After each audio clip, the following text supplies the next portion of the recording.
DAVEY, secrétaire d'État à l'énergie et au changement climatique de Grande Bretagne, est effectivement avec nous aujourd'hui. Vous venez de l'inviter à amplifier les échanges, bien évidemment, sur le sujet des énergies renouvelables. Sa présence en est assurément le signe. Je lui laisse la parole pour continuer l'ouverture de ce colloque. Edouard DAVEY.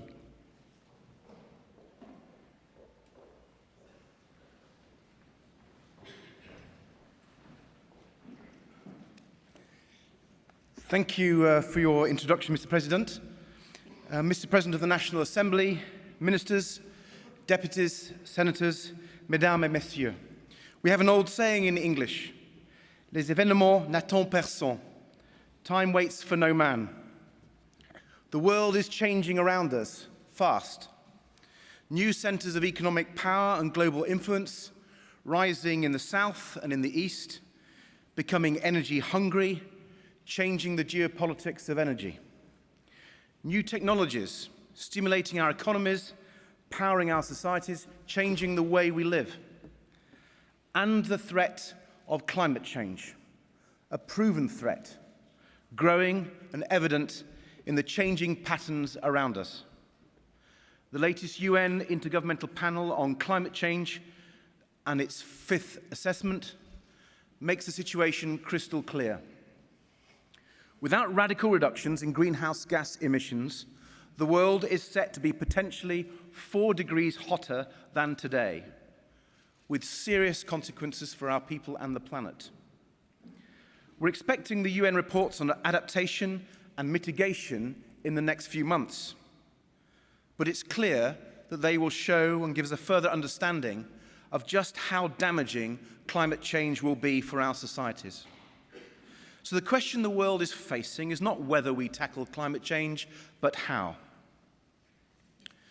For the last few decades, we in Europe, including you here at the Syndicat, have been leading the world on the how of tackling climate change, developing the new technologies required to decarbonize our societies and boost our economies at the same time, pioneering the financial instruments designed to ensure that decarbonization makes economic sense, embracing the concept of green growth.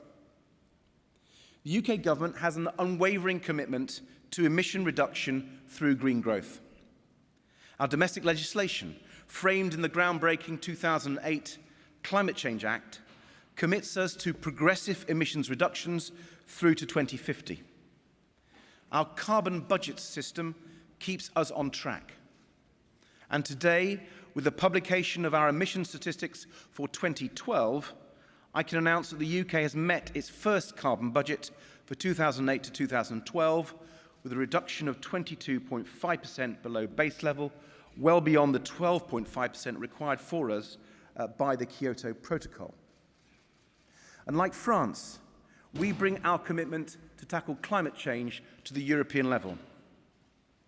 I've been working hard with my fellow ministers in Europe to establish something we've called the Green Growth Group, an informal grouping of 15 like-minded EU member states, including France, dedicated to working together to help drive Europe in a low-carbon, pro-growth direction.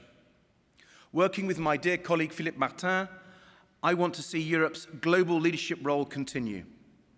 So I was greatly encouraged by the Commission's recent proposals for a 2030 emissions reduction target for Europe of at least 40%. Because emissions reductions is the criterion by which we measure success. It is the only target that matters for tackling climate change. It's the measure we use in the global climate change talks. Only by being ambitious on emissions reductions can we maintain leadership and influence others, particularly countries like the US and China, ahead of 2015's critical global climate talks. Britain is already working closely with France to make sure we have a successful outcome on the EU 2030 and reform of Europe's carbon market at the March European Council. It's essential we get that early successful decision. But I want to pledge today publicly that we'll work beyond that closely with France, side by side with you, to make sure the key Paris Climate Change Conference in 2015 will be the success our people and the planet need it to be. Here in Europe, if we look back, look at what we're doing now, the 2020 framework is serving as well, has served as well. But when it comes to investment decisions on energy projects that will last into the middle of the century and beyond, 2020 is fast becoming the rear view mirror. You in France have a saying too, autre temps, autre mœurs. New times require new values. In 2007, when the 2020 framework was put in place, practically no EU member state had established climate policies. Most renewable technologies were immature, and we were at the peak of an economic boom. Now, 7 years later, renewable technology is maturing, and other technologies like carbon capture and storage, new nuclear, energy efficiency are set to contribute to the low carbon mix over the coming years. And we are in a different economic environment that is challenging European countries to address competitiveness and growth. As we reduce emissions, we have to take advantage of the opportunities for low carbon growth, green growth. And we have to maintain competitiveness as we transition to a low carbon green economy. So the 2030 framework has to be fit for a new time. Before I return to the key role renewables can play, let me just dwell on what I mean by the green growth opportunity. The global low-carbon and environmental business market is now worth around 4 trillion euros a year and is expected to grow at over 4% a year for the foreseeable future. That's a heck of an opportunity. Europe has already carved out a 22% leading share of this global market, worth over 900 billion euros a year, and supporting around 8 million European jobs, including in renewables. But we are far from alone in embracing the opportunity green growth has to offer. Our competitors, especially China and the US, are aggressively targeting low-carbon business. Global clean energy investments have grown sixfold since 2004 to nearly 195 billion euros a year. China is investing $1.2 trillion in its green economy between 2011 and 2015. The US is securing record sums in clean energy and recently became the world's largest investor in low-carbon energy research and development. Now, for the planet, this is encouraging, suggesting that the world's 2 largest polluters have a growing stake in a low-carbon future. But it also throws down a huge challenge for Europe. The EU's share of global clean energy investment has fallen from 40% in 2009 to just 25% today. We need to reverse that decline, attracting private sector investment into low-carbon energy. We need to provide a stable policy framework, and that is what an ambitious 2030 framework must do, alongside reform of the emissions trading system of Europe's carbon market. But we cannot ignore the issue of competitiveness. Let me be clear, EU climate change policy is not driven by industrial policy, but the two have to go hand in hand. Because we're going to have to build our way to a new energy society and take our citizens and businesses with us. At the present time, the United States pays 1/3 of the price European countries pay for gas imports and 1/5 of the price of imports to Japan. Japan and Europe pay more than twice the price for electricity than US consumers, with China paying double. The sheer scale of international energy price differentials, particularly with the US, can have and have a significant effect on competitiveness and exports, and so an effect on where carbon emissions occur. But if we address these price differentials properly, we will need to recognize why they have occurred. Some have chosen to focus on the cost of subsidizing low-carbon electricity generation in Europe as the reason for the differentials with the US. But this argument does not bear close scrutiny. For the vast bulk of the UK and European economy, you could abolish all green levies and all climate change policies, and it would still not make significant inroads into the energy price differentials with the United States. Why? Because there has been a strategic change in the terms of trade between the US and the rest of the world due to shale gas. As the latest IEA investigation into energy and international competitiveness sets out, lower prices in the US are primarily driven by the exploitation of their shale gas reserves and relative lack of export capacity. This has driven down both gas and electricity prices in the US relative to Europe and Asia. So the problem is not climate change action.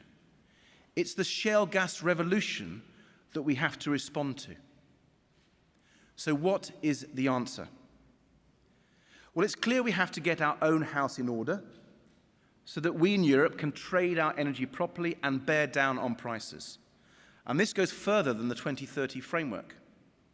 First, we must step up the integration and interconnection of European energy markets so that countries can buy clean, competitive, low-carbon electricity from wherever it is the cheapest. That means across Europe, we must fully implement the EU's energy liberalisation legislation by the end of next year and facilitate investment in the physical links that make the interconnections possible. So wind from Northern Europe can flow to the south, and sun from Southern Europe can flow to the north. There are so many practical advantages the single energy market offers renewable energy, and the UK and France should be better linked. We believe interconnection between the UK and France could be boosted by up to 5 gigawatts, with a number of projects of common interest being pursued. So we must look at the opportunities that regional projects can offer to drive this process. A key project for the UK, for Northern Europe, is the innovative work to explore how a North Sea offshore grid could support investment and cross-border trading in offshore wind, wave, and tidal energy. You heard it here first. A British minister calling for a European supergrid. Second, we must develop strategies and invest more and urgently in focused R&D and innovation for Europe's energy-intensive industries that go beyond the sticking plaster of state aid and dramatically cut the energy usage and carbon emissions from our energy-intensive industries. Energy efficiency through new technology. Third, unless the potential of homegrown electricity and gas production is unlocked in the UK and across Europe, we won't see downward pressure on prices strong enough to offset fast rising demand. That must include renewable energy above all. But for Britain, at least, it will include unlocking the potential for shale gas. And whether it's conventional gas or unconventional gas, let's remember, gas is much better for the environment than coal when generating electricity, with half the carbon footprint. With a climate change imperative to take coal out of the mix, and with commercially viable carbon capture and storage still some way off, gas provides a bridge to the future. Not at the expense of renewables and low-carbon electric energy generation, but complementary to them. Within this context, a 40% emission reduction target for 2030 is eminently achievable for Europe. And frankly, it is the least we should be aiming for. We believe climate change science suggests Europe will need to be more ambitious. The UK government believes that in the context of a global deal in 2015, a 50% target should be on the table. So what role will renewables play in this 2030 scenario? Quite simply, without renewables, we cannot hope to achieve the emission reductions that are required. So the UK is committed to renewable energy now, to 2020, and far beyond. From a low starting point in 2007, I'm pleased to report that renewable energy in the UK is booming. Renewable electricity generation in the UK has more than doubled since 2010.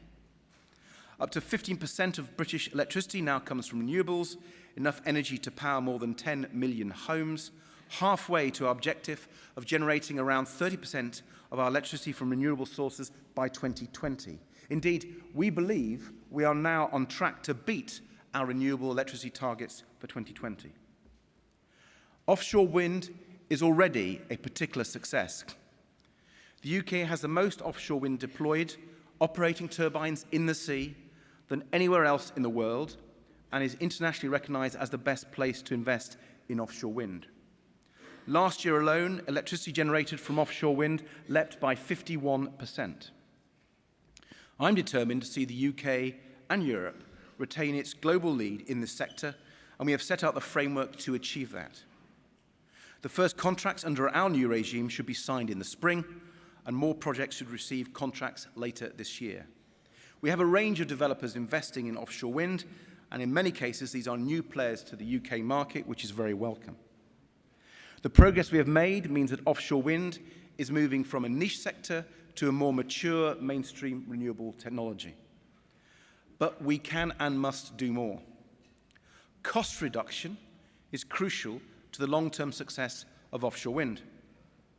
But I'm clear that cost reduction is achievable and that offshore wind can play a very large role, not just before 2020, but out to 2030 and beyond. You here at SIR have been very supportive, and I'm very pleased that you'll be running your 4th edition of Windustry in Lille this year to help strengthen industrial collaboration between Britain and France in this vital area. But it's not just wind. Across the renewable sector, the UK pipeline is looking impressive.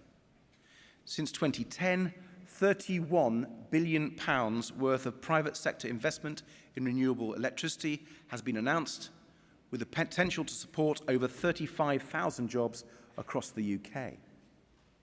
And now the stable regime we have put in place under our new Energy Act is creating the world's first low-carbon electricity market and has the potential to unlock additional investment of at least £40 billion in renewable electricity generation projects up to 2020.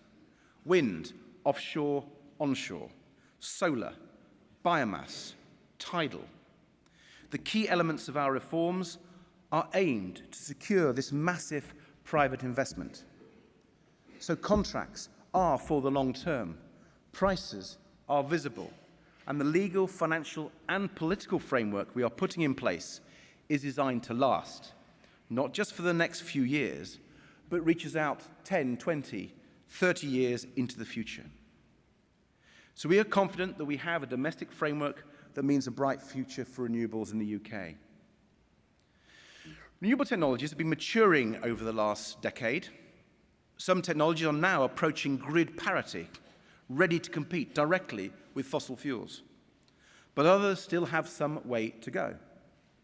But the good news is that costs are coming down all the time. In the UK, there's been a reduction of almost 3/4 in raw solar PV costs over recent years.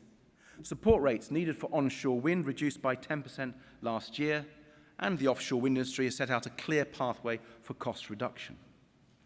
So at an EU level, our framework for 2030 needs to take account of these changed circumstances.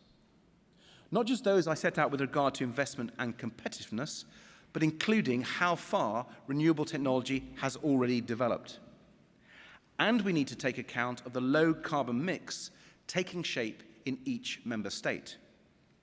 I'm clear we cannot reach our emission reduction targets without renewables, but I'm equally clear renewables are not the only technology we have to pursue. Both the UK and France remain committed to nuclear power, playing an important part in electricity generation and bringing down emissions. Just last week at the Franco-British Summit, I met with Philippe Martin to discuss taking forward cooperation on nuclear power as well as on interconnection and renewables. Our nuclear partnership has already borne fruit, with the UK government agreeing key commercial terms with EDF to build the first British nuclear power station in a generation. But it's not just nuclear. Take CCS. Without carbon capture and storage being rolled out in the near future, the chances of dealing with emissions globally are severely damaged. The EU should put itself at the forefront of CCS development, both for the climate and the commercial opportunities for our companies. Carbon capture and storage, nuclear, hydrogen, gas in place of coal, they all have an important part to play if globally we are to bring down greenhouse gases. That is why the UK believes we need a technology-neutral approach to how individual countries meet their emissions targets. In the UK, our electricity market reforms are aimed at mobilising the power of the market and competition to determine the low-carbon electricity mix in the 2020s and beyond. Our focus will be on overall decarbonisation of the power sector rather than technology-specific targets. Indeed, we are legislating now for the UK to have its own power sector decarbonisation target for 2030, to be set in 2016, that will drive the electricity market competition between renewables, nuclear and CCS. We believe we must move away from hard, binding, technology-based targets and allow the market to determine the low-carbon mix. We should not limit investment and innovation in one low-carbon area at the expense of another. We should not define for each country their low-carbon mix. Now, this may sound challenging to the renewables sector. I don't think it is. I think it's a huge opportunity. Our analysis shows that an ambitious emission reduction target that France and the UK are backing in Europe will still stimulate massive investment in renewables across the EU, but without all the inflexibility, costs and risks of a technology-specific target. So, mesdames et messieurs, the goal is clear. A 2030 framework based around an ambitious emissions reduction target so that Europe plays a leading role in tackling global climate change. A framework that maintains European competitiveness and boosts investment and green growth hand in hand with an integrated and interconnected European energy market that bears down on costs for consumers and businesses through competition. A framework that prices carbon effectively and discriminates in favour of all low-carbon technologies and away from fossil fuels. In this future, the role of renewables remains vital. In this future, Europe's energy security is strengthened. And in this future, we can demonstrate that going green means going for growth, and in this future, Europe leads. Thank you.